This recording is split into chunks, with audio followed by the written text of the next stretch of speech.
अस्सलाम वालेकुम, मेरा नाम है Zeeshan Imtiaz. Welcome to my YouTube channel. आज की वीडियो में हम डिस्कस करेंगे कि इस तरह आप हार्ड स्टडी के बजाय स्मार्ट स्टडी करके अपने रिजल्ट को बेहतर कर सकते हैं।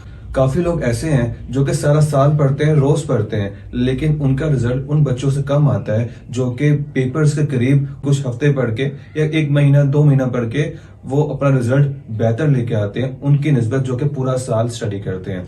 तो उनके दरमियान में फ़र्क क्या हुआ वो आज की वीडियो में हम डिस्कस करेंगे। कुछ पॉइंट्स सबसे हम कवर करेंगे जिसके बाद आपको आइडिया हो जाएगा कि आप कहाँ पे गलती कर रहे हैं और आप स्मार्ट स्टडी करके अपने रिजल्ट को बेहतर कर सकते हैं। जो फर्स्ट पॉइंट आपके पास है जिसे हम कवर करेंगे वो आपके पास है ओडिसियस मेथड। अब ओडिसियस एक शख्स था जो कि जंग करने के बाद अपने घर वापस जा रहा था बहरी जहाज में समंदर के रास्ते। तो रास्ते में एक जजीरा आया जिसके बारे में मशहूर था कि जो शख्स इस जजीरे के पास से गुजरता है तो इसमें से कुछ ऐसी आवाजें आती हैं जो ये आवाज सुनेगा वो उसके करीब जाता है और कभी वापस लौट के नहीं आता। इस बात का इल्म ओडिसियस को भी था, तो उसने अपने सारे लोगों को आगाह कर दिया और ये कह दिया कि अपने कानों को बंद कर दें। अगर ये आवाज आपके कानों तक जाएगी ही नहीं तो आप इससे बच सकते हैं। उसके अलावा ओडिसियस ये चाहता था कि ये आवाज वो सुने, तो उसने क्या कहा, अपने लोगों को कहा कि उसे रस्सियों के साथ बांध दे। अगर वो आवाज वो सुनकर कुछ कहे या अपने आप को खोलने को भी कहे तो उसकी बात पर गौर ना किया जाए। और ऐसा ही हुआ, ओडिसियस और उसके लोग महफूज अपने घर तक पहुंच गए।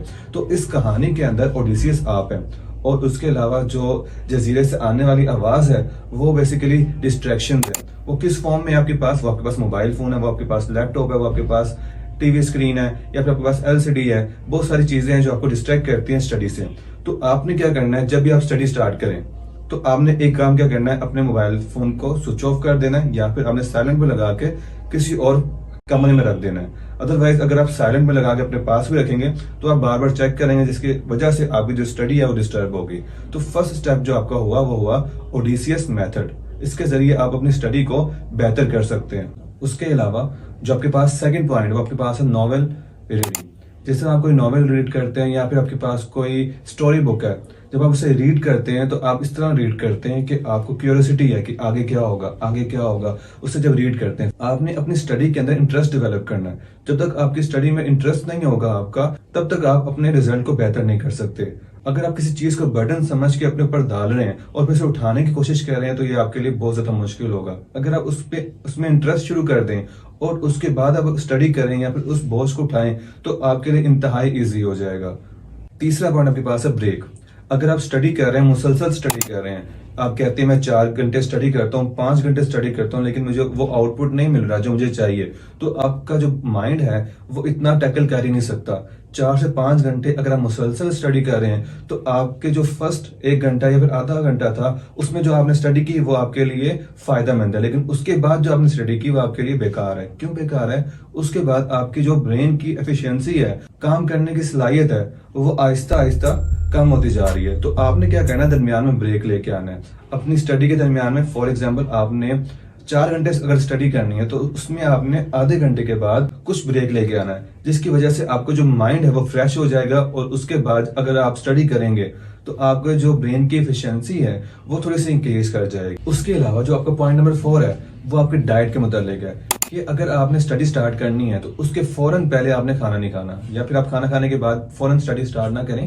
क्योंकि जब भी आप खाना खाते हैं, कोई भी डाइट इनटेक करते हैं तो उसके बाद आपकी जो बॉडी है थोड़ी सी सुस्त हो जाती है, जिसकी वजह से आपका जो फोकस है पूरा स्टडी पे नहीं होता। तो इसका ख्याल रखें। जो लास्ट पॉइंट है आपका और जो सबसे इंपॉर्टेंट पॉइंट है वो है कंसिस्टेंसी। कंसिस्टेंसी में आपने रोज के रोज पढ़ना है। जरूरी नहीं है कि आपने 12 से 14 घंटे पढ़ने हैं, हत्ता कि आपने 4 से 5 घंटे भी नहीं पढ़ने। अगर आप सिर्फ 1 घंटा भी पढ़े ना रोजाना तो आपके लिए काफी है।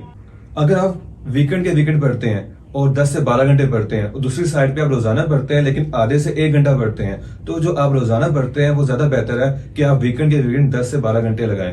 फॉर एग्जाम्पल आपने आज स्कूल में, कॉलेज में, यूनिवर्सिटी में कुछ पढ़ा, वापस आके आपने उससे घर में सिर्फ 1 से 2 बार रीड करना है। वो आपके माइंड में 1 हफ्ते बाद, 2 हफ्ते बाद, हत्ता के महीने बाद भी फ्रेश रहेगा। आप अगर दोबारा से रीड करेंगे तो आपको याद करने में, समझने में आसानी होगी। दूसरी साइड पे अगर आप उसे खोल के नहीं देखते तो महीने बाद आपको समझ नहीं आएगा कि आपने पढ़ा भी था कि नहीं पढ़ा था। तो आपने अपने वर्क के अंदर कंसिस्टेंसी लेके आनी है, जिसकी वजह से आपका रिजल्ट बेहतर होगा। आज की वीडियो के लिए बस इतना ही। अगर आपको इस इंफॉर्मेशन से फायदा हासिल हुआ तो लाइक और सब्सक्राइब लाजमी कीजिएगा। Thank you very much. मिलते हैं नेक्स्ट वीडियो में। खुदा हाफिज़।